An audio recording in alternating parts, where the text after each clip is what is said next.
Así es, hermanos. Dios tiene cada día cosas nuevas para nosotros, ¿verdad? Decía el pastor, ¿verdad? Esta iglesia está creciendo, va con firmeza. Y nosotros, hay muchas cosas que Dios quiere quitar, como dice el pastor, de nuestra vida. ¿Qué es lo que nosotros tenemos que hacer? Tenemos que disponer nuestros corazones. Y que muchas de esas cosas que nos están afectando en nuestra vida son cosas tal vez de nuestra tradición, de nuestras costumbres familiares, que no podemos dejar, o inclusive son cosas que últimamente, que recientemente se han añadido a nuestras vidas, y son el internet, que está completamente metido en nuestras vidas. Hay cosas que podemos decir no es malo, socialmente, humanamente no es malo, pero la pregunta es, ¿será que Dios se agrada de ellos y que está siendo de beneficio o edificación para mi vida?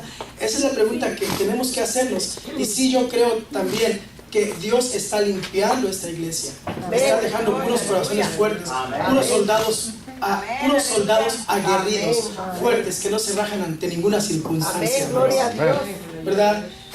En esta noche vamos a leer la parábola del hijo pródigo, y es una enseñanza, es primera enseñanza que traigo así en completa, a lo que yo digo completamente lo que es una enseñanza. Yo le pido a Dios que me dé palabras, que ponga palabras en mi boca, que me dé sabiduría, porque me tardé en hacerla, ¿verdad? Hay cosas inclusive que me confundían y que tenía que regresar, pero yo sé que Dios está aquí, yo sé que el Espíritu Santo va a guiar a mi vida, porque yo lo creo, yo se lo he pedido y Él me dijo que sí, ¿verdad? Eso lo reciben en su corazón, y así es, hermanos, ¿verdad? Pues vamos a hacer una oración, vamos a ponernos de pie, hacemos una oración, hermanos, y después ya se sientan así bien relax, sacan sus palomitas y vamos a escuchar el mensaje de Dios. Gloria a Dios, hermanos. Señor, te doy gracias en el poderoso nombre de tu amado Hijo, Señor mío, Señor nuestro, Señor. Te doy gracias infinitamente, Señor, porque me has mirado a mí en este día, Señor. Que tengo un corazón contrito, humillado delante de ti, Señor mío.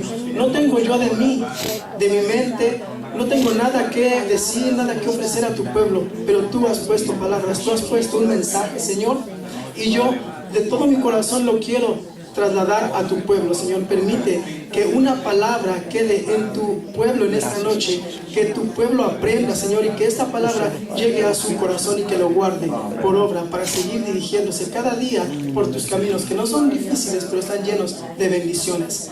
En el poderoso nombre de Cristo Jesús, Señor, estoy en tus manos, Señor. En el nombre de Cristo Jesús te adoramos, te amo, Señor. Gracias. Hermanos, se pueden sentar.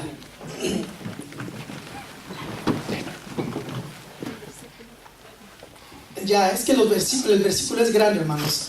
Quiero primero dar, a veces cambiamos un poquito, ¿verdad? Entonces, como son varios versículos, es toda la parodia del hijo pródigo, entonces los voy a estar levantando. Y dicen, bueno, que se me levantan y se me levantan. No, vamos ahí sentados y vamos a leer el versículo primero. Antes quiero hacer la introducción, hermanos, porque les quiero preguntar.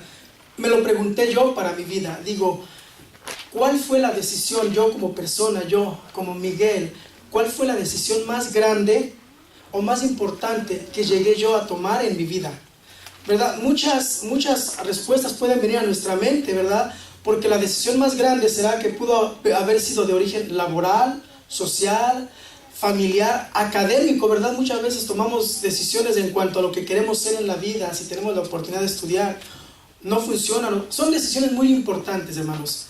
Inclusive el haber venido a este país puede ser que ha sido la decisión más grande. Es muy difícil esa decisión, haber decidido un día decir, me voy para Estados Unidos, porque queremos hacer algo más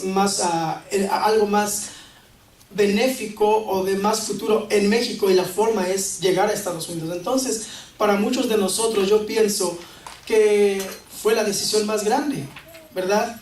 Es una de las decisiones más grandes. Sin embargo, ahora, ya estando dentro de los caminos de Dios, hermanos, ya conociendo el Evangelio, a veces yo le platico a Wendy, le digo, ¿sabes qué? A mí me hubiera gustado doblegar mi corazón más temprano, ¿verdad? Y haber conocido del Evangelio, no sé, a los 13, a los 14 años. Pero no fue posible, Dios sabe por qué. Pero ahora sí, me doy cuenta que, creo yo, la decisión más grande en mi vida fue haber conocido a Jesucristo y haber aceptado entrar a sus caminos un día. Definitivamente, esa es la una bendición y fue la decisión más grande que he tomado en mi vida, porque claramente ahora puedo ver marcadamente que hay un yo antes y hay un yo después de que yo conocí a Jesucristo. No solamente hemos vivido situaciones de rechazo, pero también hemos tenido muchas situaciones de aceptación, que al tiempo que nosotros hemos conocido a Jesucristo y que nuestra vida ha cambiado, hemos dado cuenta que sí hay gente que nos rechaza, pero hay muchísima más gente que nos acepta y que son gente que se alegra con nuestra actitud. Son gente que nos ve como personas muy positivas, que nos apoya. Hemos escuchado aquí muchos testimonios acerca de eso, ¿verdad? Entonces, sí, definitivamente ha sido un cambio muy grande en nuestra vida. Pensamos y actuamos de manera muy diferente. Nosotros reflejamos una luz, ¿verdad? Esa luz es la luz de nuestro Salvador, de Jesucristo el Salvador, ¿verdad? Pero ahora la otra pregunta es, ¿qué tan brillante o qué tan opaca es esa luz que nosotros reflejamos? ¿De dónde proviene esta luz? Este es el título. ¿Proviene de una religión o de una relación personal con tu Salvador? ¿O proviene de una relación con el Hacedor de todas las cosas, con Dios? ¿De dónde proviene esa luz? ¿Qué tan opaca o qué tan brillante es? Ahora sí podemos leer, solamente para este versículo, sí, pongámonos de pie. Vamos a leer Hechos 17:30. ¿Verdad? Es muy acertada el comentario que estaba haciendo el hermano pastor, ¿verdad? Necesitamos nosotros dejar muchas de las cosas que aún todavía cargamos, que pueden ser normales, ¿verdad? Para nuestra vida o socialmente o para nuestras familias, pero definitivamente tenemos que entender un día que no son apropiadas y tenemos que pedir perdón por estas cosas que hemos estado haciendo y que no son del agrado de Dios, aunque sean positivas socialmente. Hechos 17:30. Dice la palabra de Dios en Hechos 17:30. Dice: pero Dios, habiendo pasado por alto los tiempos de esta ignorancia, ahora manda a todos los hombres en todo lugar que se arrepientan. Lo repito. Pero Dios, habiendo pasado por alto los tiempos de esta ignorancia, ahora manda a todos los hombres en todo lugar que se arrepientan. Se pueden sentar, hermanos. A todos los hombres y todas las mujeres, porque la mujer salió de una de nuestras costillas. Entonces, cuando dice a todos los hombres, están incluidas. No se hagan así como que a mí no me hablaron, ¿verdad? Dice tiempos de esta ignorancia. ¿A qué se refiere cuando dice tiempos de esta ignorancia? Dios te dice que es tiempo de definir tu fe y aclarar tu relación con Dios, ¿verdad? Hay veces en nuestra vida que vemos las cosas así, les decía el pastor, hay veces que tenemos cosas que estamos guardando y que tenemos que deshacernos de ellas. Es tiempo entonces de definir tu fe. ¿Es muy grande tu fe? ¿Es muy pequeña? Es tiempo de tener fe. No puede ser grande, no puede ser ni pequeña. Tienes que tener fe, ¿verdad? Entonces, aclarar tu fe y tu relación con el Padre. Tu relación con el Padre también tiene que ser entrega total, no parcial, no poquito o no mucho, total, hermano, total. Dice también, manda a todos los hombres en todo lugar que se arrepientan. Esto es, por ejemplo, a religiosos y creyentes. Ahí nos incluye la palabra, la parábola del hijo pródigo habla de estas dos personas, de religiosos, creyentes y personas inconversas. Entonces dice, esto es religiosos, creyentes que se arrepientan de lo malo, pero también lo bueno que has pensado o creído. Ahorita les voy a explicar esta porque van a decir, no, pues entonces no estamos bien para nada, en todo, ¿verdad? Y lo repito, manda a todos los hombres en todo lugar que se arrepientan. Religiosos o creyentes, los manda a que se arrepientan de lo malo, pero también de lo bueno que han hecho o que han creído. Este versículo, Hechos 17:30, lo menciona Pablo en lo que es en Grecia, cuando Pablo habla a las personas que adoraban al Dios desconocido, ¿verdad? Haciendo énfasis en lo erróneo de las doctrinas vacías y falsas que allí se vivían. Por eso se me ocurrió que era apropiado para nosotros. Como les decía, vuelvo a repetirlo. A veces nosotros estamos viviendo una doctrina basada más que nada a veces en cultura de nuestro hogar, ¿verdad? Tal vez porque decimos, porque pues siempre lo he hecho, ¿verdad? Y pues hay gente inclusive que a la gente le gusta o le divierte, o hasta inclusive han aprendido de lo que yo hago, pero llega el momento en que tenemos que preguntarnos si es del agrado de Dios, ¿verdad? Si estamos viviendo una doctrina pura, un evangelio completo, ¿verdad? O hay cosas que tenemos en nuestra vida que están cortando, que están hollando ese evangelio completo que debemos de tener y que debemos de respetar. La historia, el relato de la parábola del hijo pródigo nos da mucha luz en esto. Lo vamos a ir estudiando, hermanos. Tenemos aquí que es un padre amoroso, un hijo malo y un hijo bueno, según nos dice el relato.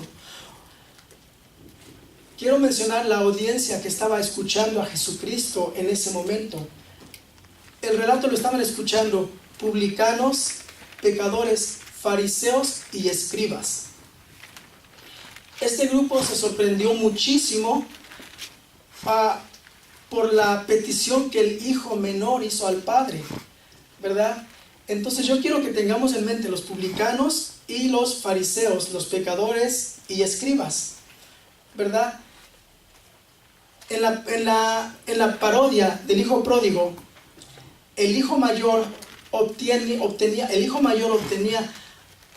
dobles propiedades, doble cantidad, doble herencia de lo que cualquier otro hijo iba a recibir. Esto solamente sucedía a la muerte del padre. En ningún otro caso, solamente sucedía cuando el padre moría. Pero viene este hijo y le dice al padre, ¿sabes qué? Necesito que me des mi herencia. ¿Qué está pasando aquí? Significa, hermanos, que el hijo menor quería la riqueza del padre, quería las bendiciones del padre, quería el estatus social, la independencia, ¿verdad? El vivir bien, el vivir desahogadamente, el vivir tranquilamente, pero sin el padre. La gente que estaba contemplando esta escena estaban en shock, estaban impresionados, porque en aquellos tiempos, la cultura de aquellos tiempos no aceptaba estas cosas. Lo más seguro es que el padre hubiera agarrado a patadas al muchacho y lo hubiera corrido de la casa. Era la cultura del Medio Oriente. Pero sin embargo, el muchacho quería ya su independencia, ya se quería ir de la casa y le estaba pidiendo su parte que le tocaba de la herencia. Esto entonces a veces nos puede sonar familiar, hermanos, ¿verdad? Porque en lo que es la iglesia de Cristo, desde que yo acepté a Jesús como mi Salvador, puede ser que yo también viví un tiempo así. Queremos las bendiciones de Dios, pero no nos queremos comprometer a servir a Dios, ¿verdad? Solamente quiero las bendiciones y me siento muy bien cuando de repente sucede algo a mi vida que digo, oh, no lo entiendo. Si esto estaba mal y ahora se me compuso, así, pues, es un milagro. Qué bueno, gracias, Señor. Y me encanta que Dios haga milagros en mi vida, pero no me quiero comprometer a Él. Soy algo similar al hijo pródigo. Yo quiero las bendiciones, quiero las riquezas, pero no quiero comprometerme a Dios. Pero bueno, la gente de ese tiempo se sorprendió ante esta petición, pero más se sorprendieron con la respuesta que el padre dio, ¿verdad? Como les decía, en un Medio Oriente de aquellos tiempos, lo más razonable y lo más normal es que el padre hubiera sacado de la casa al hijo. Eso no se aceptaba, no era posible. Sin embargo, se me van a despegar las hojas. Pero sin embargo, era un padre amoroso. Era un padre amoroso que repartió sus bienes. Y las palabras aquí de esta parodia tienen mucho significado, hermano. El padre repartió sus bienes a sus dos hijos. La palabra que se usa aquí para bienes o propiedades es la palabra bios. Proviene del griego y es bios. Es una palabra de uso afectivo. que significa el curso de la vida o el medio por el cual se sostiene la vida. Bios. Entonces, ¿qué es lo que el hijo menor estaba pidiéndole al padre entonces? Afectivamente, el hijo menor le estaba pidiendo al padre que partiera su vida, que dividiera su vida. Y de eso podemos tener muchas experiencias, hermanos, ¿verdad? Hijos que, por ejemplo, el hermano David, su hijo, pero bajo circunstancias normales, se tiene que ir de la casa. El hermano David se quedó contento porque ese fue mi hijo. Qué bueno que se fue. Él ha dicho, es una tristeza muy grande, ¿verdad? ¿Verdad que hace sentido cuando dice es el curso de la vida o el medio por el cual se sostiene la vida? O sea, lo que el hijo estaba pidiendo, que su padre desgarrara su corazón, desgarrara su vida. Él se iba a ir, no le interesaba nada más, ¿verdad? Pero sin embargo, sabemos bien que un hijo es un hijo. Yo ahora, gracias a Dios, mis hijas todavía están pequeñitas, pero un día cuando tengan que marcharse, yo sé que va a ser algo muy, muy doloroso. Es un hijo, hermanos. Ya veo por ahí a Walner, ya veo por ahí gentes que andan cerca, y vamos a entender, o podemos entender eso emocionalmente en experiencias de los demás, ¿verdad? Bueno, entonces, el hijo menor toma su parte y se va, pero llega el momento, dice el relato, llega el momento en que se acaba todo. Era un muchacho inmaduro, era, creo, un adolescente, adolece de experiencia, es lo que significa la palabra adolescencia, adolecer de madurez, adolescencia, algo así, por ahí va. No tenía experiencia, no había vivido, no sabía cómo estaban las cosas allá afuera en el mundo. Él siempre había sido hijo de papá, protegido y cuidado dentro de la casa, pero se fue. Así que dice que se fue y se le acabó todo. En Lucas 15, 16, yo voy a ir haciéndolo en forma de relato, hermanos, para ir así un poco avanzando más rápido. No voy a ir leyendo los versículos completos. En Lucas 15, 16 dice, aquí literalmente se encontró en el lodo, deseando comer el alimento de los marranos. Es a donde se encontró este muchacho después de haber abandonado el hogar, ¿verdad? En medio de la oscuridad, de esa desavenencia tan grande que había sucedido en su vida, le viene a su mente, se le aclara su mente, le brilla una luz por ahí y concibe un plan. Y es que saben que aquí nos enseña que nosotros maduramos en la adversidad. Nosotros cuando vivimos una vida cristiana y que Dios solamente nos está consintiendo, dicen por ahí una palabra que han usado que dicen nos chiquea mucho, algo así, que significa que nos consiente mucho. Estamos así y no conocemos más allá de las bendiciones de Dios. Siempre hemos estado aquí, pero cuando nosotros realmente maduramos, y eso bien lo sabemos, que nosotros aprendemos de las caídas. El que nunca cae, nunca madura, nunca aprende, ¿verdad? Entonces este muchacho tuvo que aprender y le vino ese destello, esa luz a su mente en la adversidad. Sin embargo, cuando por ejemplo nosotros estamos en la adversidad, nosotros sabemos que tenemos un Padre compasivo, que tenemos un Padre amoroso, el cual nos va a recibir con los brazos abiertos, nos va a recibir con palabras de afecto, con palabras de amor, con palabras de cariño. Cuando nosotros tenemos problemas, nosotros sabemos a quién correr, a quién recurrir, pero no necesariamente nos tenemos que salir de la iglesia, no necesariamente nos tenemos que ir de la casa, ¿verdad? En medio de la adversidad nosotros aprendemos, y en medio de la adversidad decimos, sálvame que perezco, y ahí está la mano de Jesús tomándonos fuertemente para que nos volvamos a levantar y sigamos adelante. Amén. Ese es nuestro Jesús, ese es nuestro Señor, hermanos. Entonces, concibió este plan y dijo en Lucas 15, 18, dijo, me levantaré e iré a mi padre y le diré, Padre, he pecado contra el cielo y contra ti. Ya no soy digno de ser llamado tu hijo. Hazme como uno de tus jornaleros. Ese era su plan, eso es lo que había concebido ya en su mente. Y ya era sabio lo que había pensado, ¿verdad? Él sabía que su padre, él no creyó que su padre lo fuera a rechazar. Así que se levanta y se va al hogar. Tengo una definición para hogar también, hermanos, porque esto sucede mucho en las iglesias. Decir algo, y se levantó y se fue al hogar, suena simple. Se levantó, empezó a caminar y se fue al hogar. Pero ¿qué significa el hogar? ¿Qué significa la iglesia para nosotros? La iglesia, estas 4 paredes, ¿verdad? No es un lugar solamente donde venimos a palmear o a cantar. Es un lugar donde tú tienes tu identidad como creyente, ¿verdad? Es donde tú tienes tus relaciones, es donde tú eres aceptado. Es donde, si tu corazón lo desea, si tú lo anhelas, es donde te va a envolver el Espíritu Santo y para que tú lo puedas llevar contigo a donde tú quieras, hermano, ¿verdad? Eso es la iglesia, ese es tu hogar.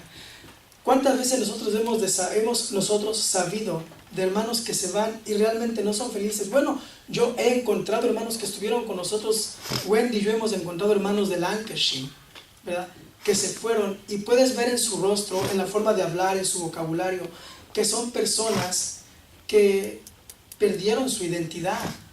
Y perder la identidad, ¿verdad?, salirte de tu hogar, no volver a regresar a tu hogar, es un dolor en tu corazón, ¿verdad? Hay unas palabras por ahí que escuché que dice, porque el alma sabe lo que la carne ignora, ¿verdad? Tu espíritu, tu alma sabe lo que tú necesitas, aunque la carne esté disfrutando, hermanos. Y yo cuando he encontrado a estas personas y las veo y platico con ellas, en sus ojos podemos ver, en sus ojos puedo ver que hay una necesidad muy grande en nuestras almas, ¿verdad? Entonces, nosotros, yo, como creyente, hermanos, yo nunca voy a dejar la iglesia, y esto le digo delante como testigo de mi Padre Celestial, porque yo alguna vez que lo experimenté antes de conocer a Wendy, que yo salía y entraba, había depresión en mi vida, había tristeza en mi vida, y saben, desde que yo me establecí, y para mí Wendy es una bendición en relación a esto, porque desde el momento en que yo conocí a Wendy, precisamente por la necesidad que yo también tenía de que mi mujer se estableciera en el Evangelio, me tuve que fortalecer y establecerme también yo mismo, ¿verdad? Porque es una necesidad, es como les dije, es donde está nuestra identidad como creyentes, como hijos de Dios, ¿verdad? En Lucas 15:20 vemos que ya va el joven regresando a casa. En Lucas 15:20 dice, y levantándose, vino a su padre, y cuando estaba lejos, estaba retirado, lo vio su padre. ¿Qué fue lo que hizo el padre? Ahora quiero preguntarles a los que son padres. ¿Su hijo o su hija se fue? Se llevó el dinero, fracturó la familia, ¿verdad? Se fue, se olvidó, dijo ya, voy a vivir mi vida, voy a estar en paz, y nunca se comunicó con ustedes. Pero de repente la ven o lo ven que está regresando. ¿Cuál sería la primera expresión, la primera intención a tu mente como padres? De gozo, hermano, de gozo. Uno se le olvida todo lo que le hicieron. Bueno, yo tengo una definición diferente, ¿verdad? Lo primero que se viene a la mente del padre dice, ojalá y que haya cambiado. Le voy a leer la cartilla. Más le vale que sea diferente, porque sí, existe el gozo, es cierto. Cuando ves que viene el hijo, me imagino que el corazón está así, pero hay que recordar que somos seres humanos y que fracturó la familia y que arruinó, se llevó la mitad de la herencia que era para él y para sus hermanos. Entonces ahora lo ves y dices, más le vale que haya cambiado. Sí, seguramente que lo vas a recibir. Entonces sabemos que ¿qué fue lo que hizo el padre aquí en este relato? Dice que el padre fue conmovido a misericordia y corrió y se echó sobre su cuello y lo besó. El amor de padre. Ese es un padre amoroso, hermanos. Es un padre amoroso. Es un padre amoroso que incapaz de guardar un mínimo, no digo de rencor, porque un padre no creo que tenga rencor hacia un hijo. Un poco resentimiento a su hijo por lo que hizo. El ánimo de corregirlo cuando regrese a casa. Eso sí, lo va a corregir, ¿sí o no? ¿Verdad, pastor? Hay que corregirlos, ¿verdad? Entonces, cuando el padre hizo esto, de levantarse y ver al hijo y corrió, el padre amoroso vuelve a faltar a la moral, a la ética de aquellos tiempos, del Medio Oriente. Dice que los jóvenes corrían, los hombres corrían, las mujeres también corrían, pero un padre dueño de propiedades, un patriarca, no corría, porque estaba faltando a la moral establecida, estaba faltando a la moral que significaría denigrar el estatus de un hombre que era respetado dentro de la comunidad. El padre, al hacer esto, estaba denigrando el estatus de respeto que se le tenía en la comunidad. ¿Por qué? Porque el padre, al correr, se levantaba su falda. Recordemos que tenían faldas, entonces exhibía sus piernas. O sea, no era apropiado de un patriarca correr. Pero este padre se olvidó de sí mismo y corrió a abrazar a su hijo. A él no le interesó lo que pensara la gente, ¿verdad? Como les dije, o sea, nos da mucho a saber de cómo es nuestro Padre Celestial, que también se despojó de su Hijo por nosotros, se olvidó de sí mismo.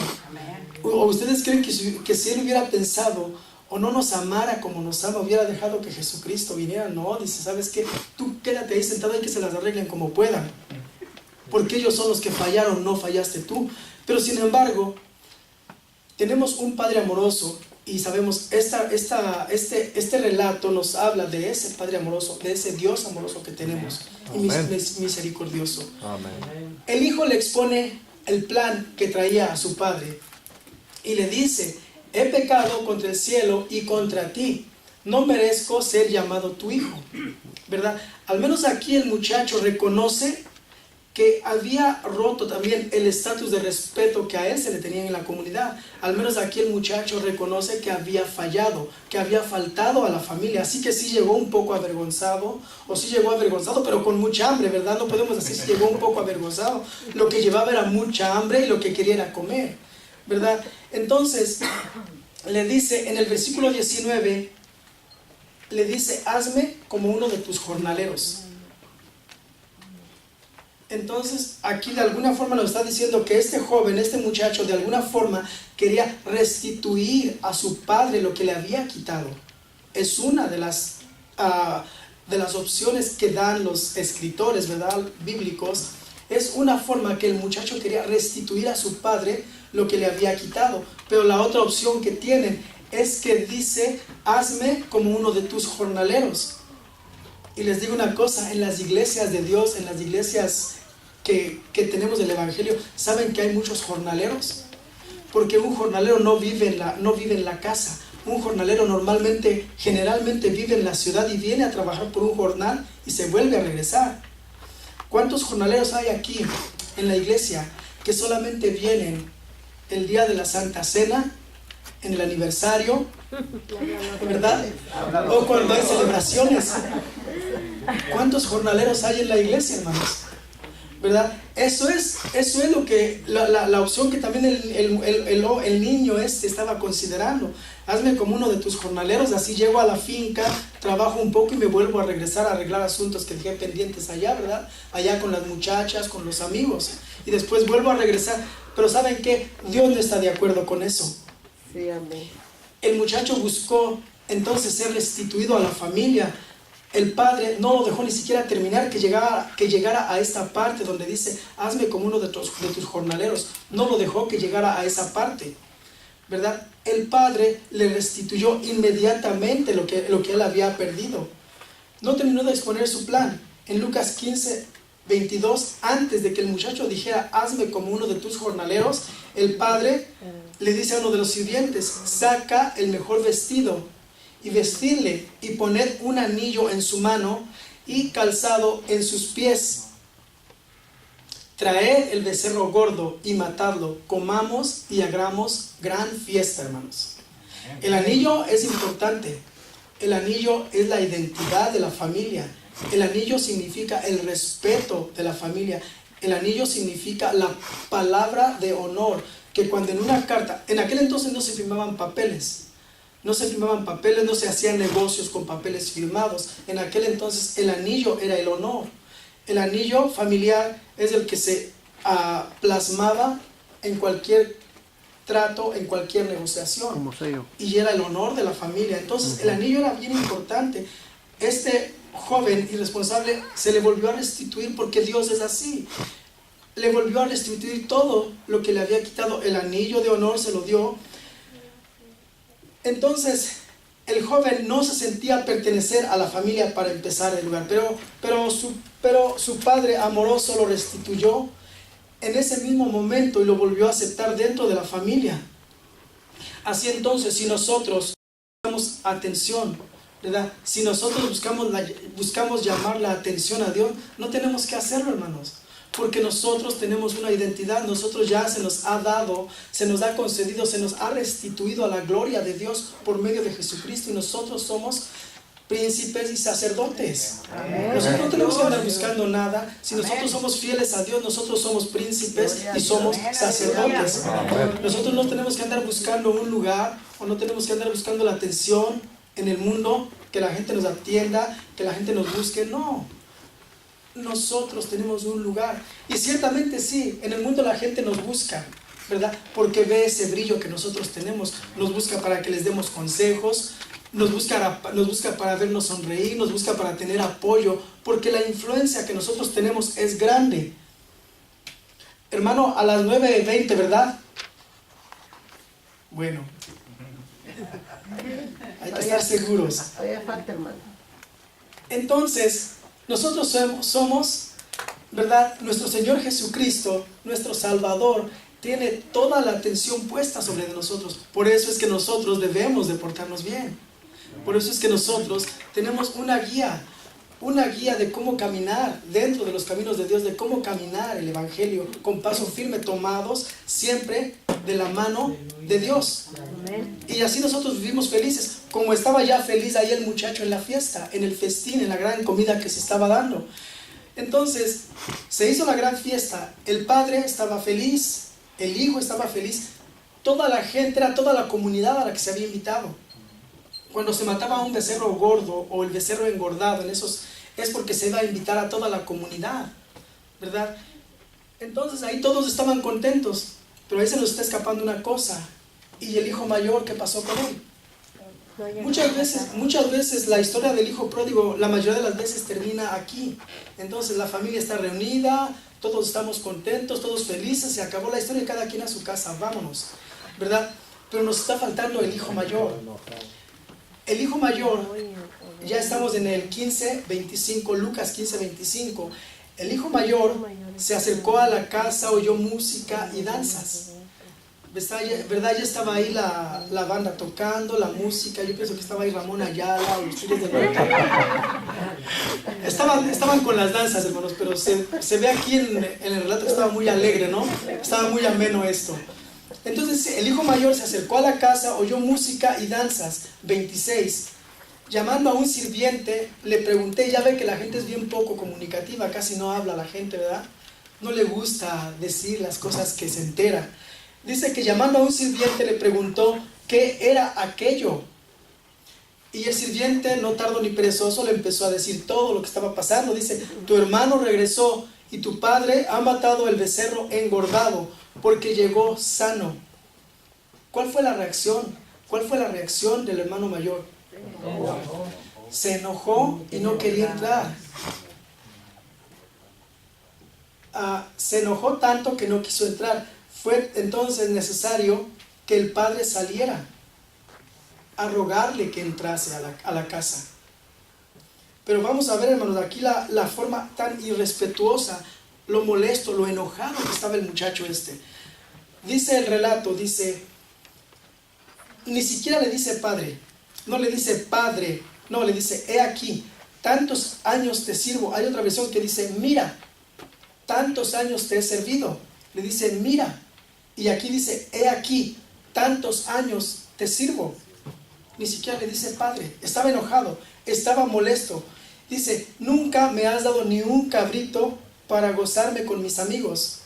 Pero cuando, atención también en nota, pero cuando vino tu hijo o cuando vino mi hermano, no le dice, pero cuando vino es una forma despectiva de hablar. A mí no me gustaría que alguien me dijera, mira, que está ahí, ¿Cómo que este que está ahí? Es una forma despectiva y respetuosa de hablarle hacia la gente. Pues este hombre, este hermano mayor, estaba faltando al respeto a su padre. ¿Dónde estaba aquel amor? ¿Dónde estaba aquel respeto que, por como dice, tantos años le había tenido? Dice, pero cuando vino tu hijo, que ha consumido tus bienes con rameras, has hecho matar el becerro gordo.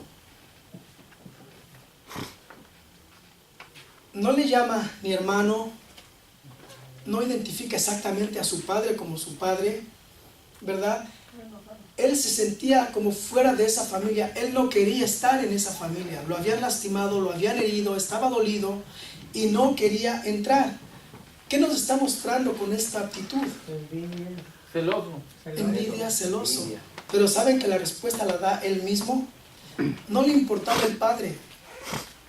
A él, al igual que al hijo menor, le importaban las riquezas, le importaba el estatus social que tenía con el padre, le importaban las bendiciones del padre, pero no le importaba el padre. Aquí nos lo está diciendo todo. Dice, tantas veces que te he servido y a mí no me has dado nada. O sea, ¿qué es lo que les importaba a los dos entonces? Las cosas del padre. A los dos no les importaba el padre. A él solo le preocupaba que su herencia había disminuido.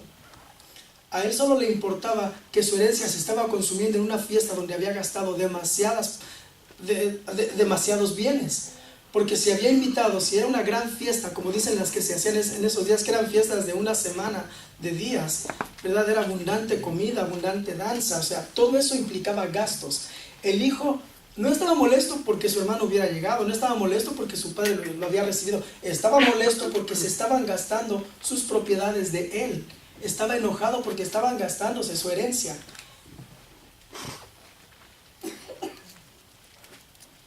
¿Qué fue lo que el padre le dijo? Hijo, tú siempre estás conmigo y todas mis cosas son tuyas.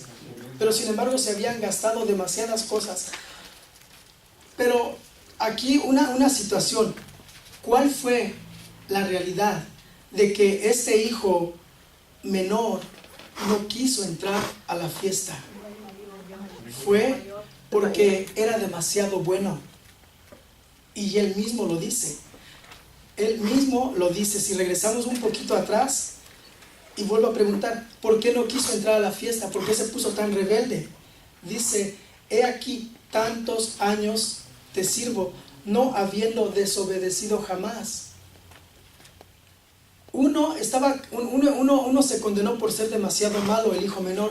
Este se estaba condenando por ser demasiado bueno.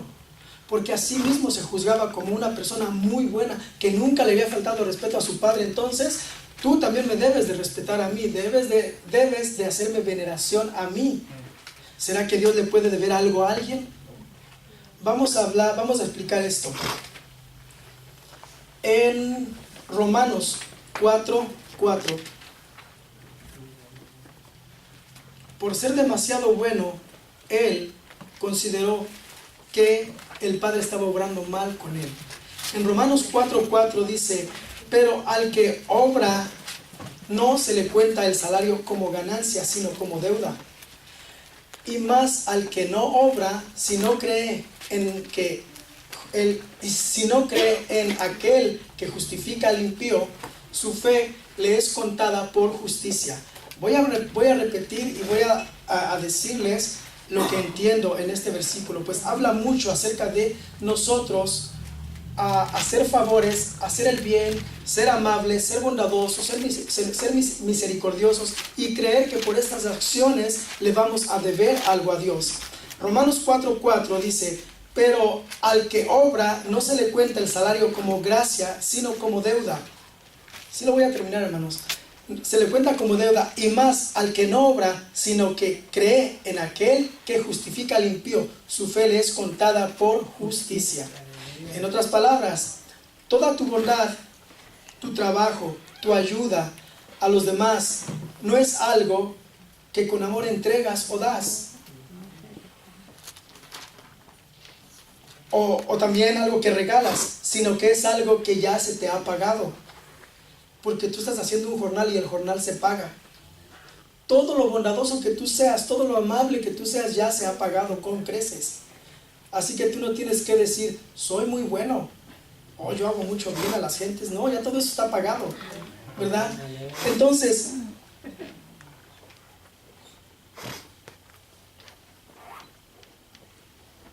la segunda parte, déjenme encontrar aquí.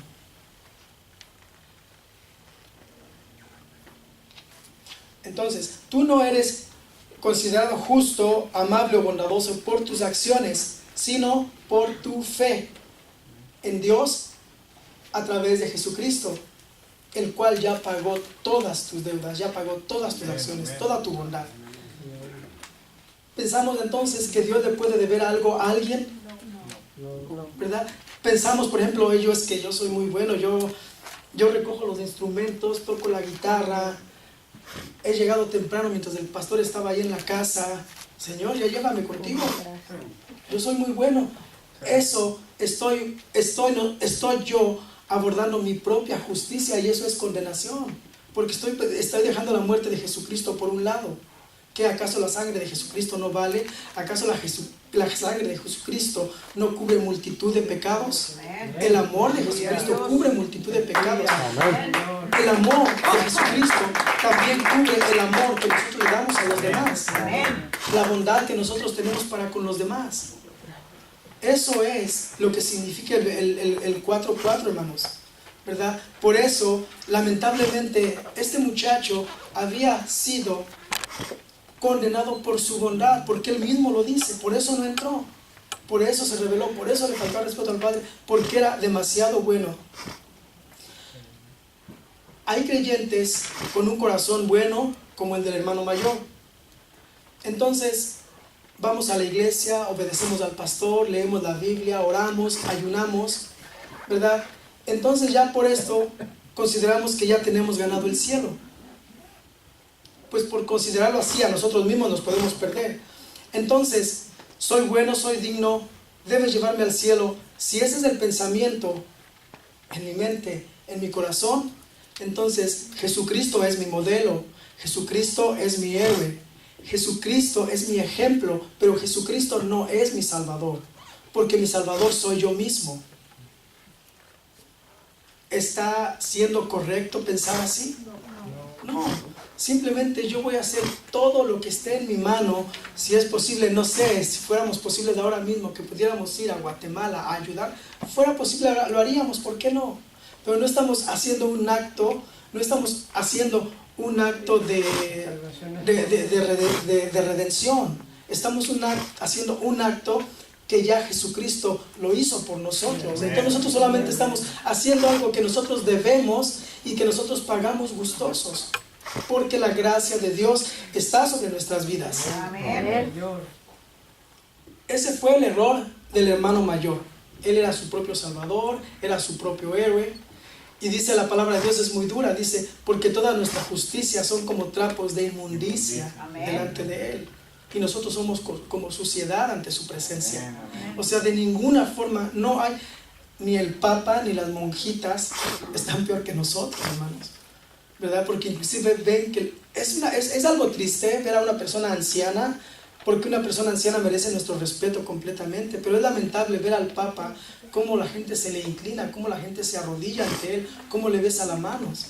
Es lamentable, es algo muy triste. ¿Cómo es realmente el amar a Dios? El amar a Dios y tener a Jesús como nuestro Salvador es algo bien sencillo.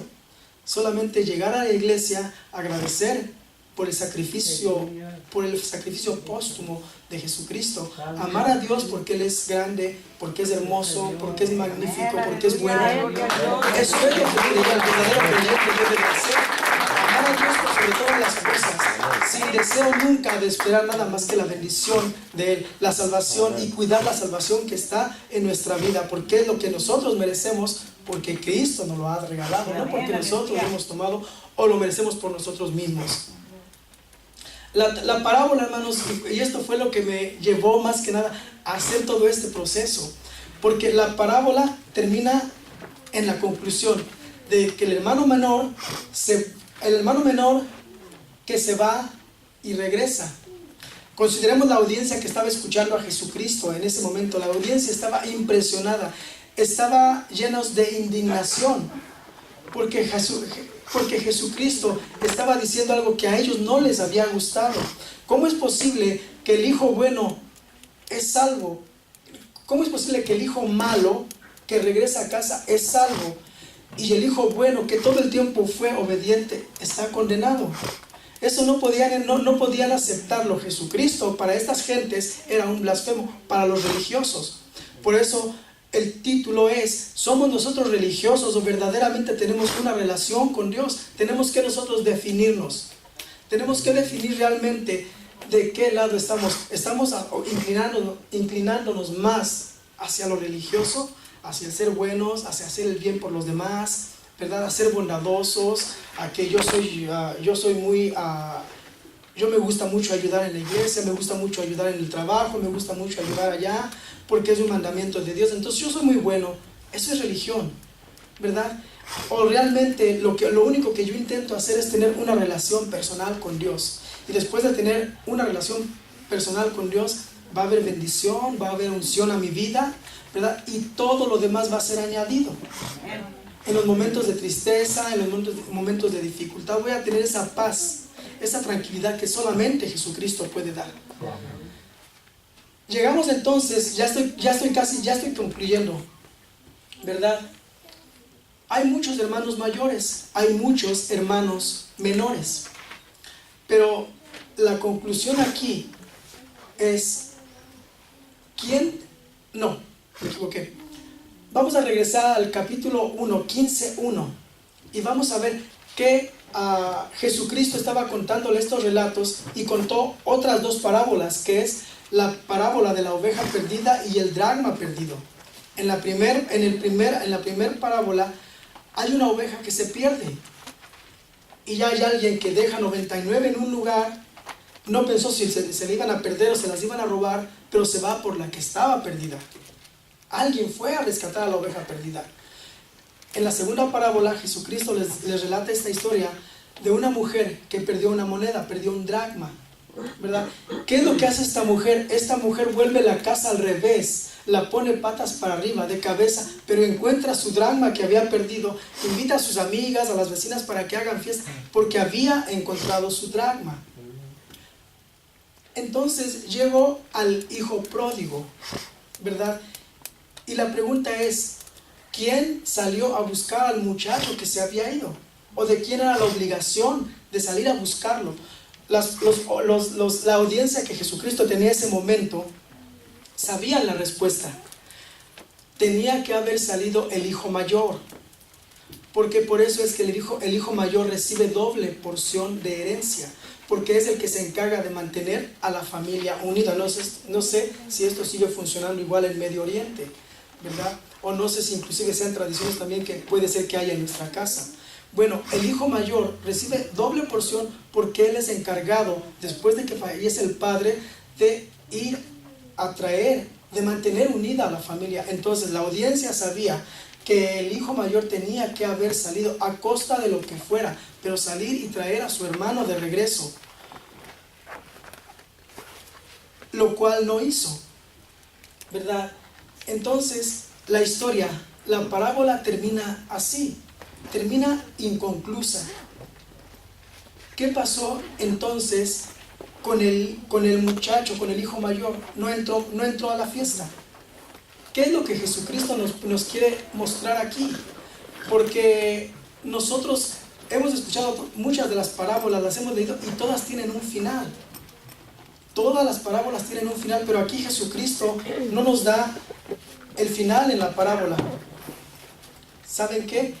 Lo que Él quería que nosotros viéramos es que también nosotros ocupábamos de un hermano mayor que fuera a traernos, ¿verdad? Que fuera a levantarnos cuando andábamos en la adversidad, cuando andábamos tirados en la basura, ¿verdad? Hay una canción que dice: una llaga podrida era mi vida, que nos fuera a levantar, que nos fuera a sanar. Nosotros necesitábamos un hermano mayor, y ese hermano mayor que nosotros necesitamos, dice, hay uno que amó y obedeció al Padre, uno que amó a Dios con todo su corazón, con todo su ser, y a su prójimo como a sí mismo. Él lo tenía todo, tenía un manto, tenía un anillo, ¿verdad? Él lo tenía todo, pero al final de la historia, ¿qué vemos? Vemos que a este hermano mayor no le dan un manto real, lo desnudan. No le dan un becerro engordado, le dan vinagre. No le dan un anillo de honor, sino que le dan una corona de espinas. Ese verdadero hermano mayor es el que te dice hoy a ti, vuelve a casa. Si nosotros de repente hemos pensado que somos demasiado buenos,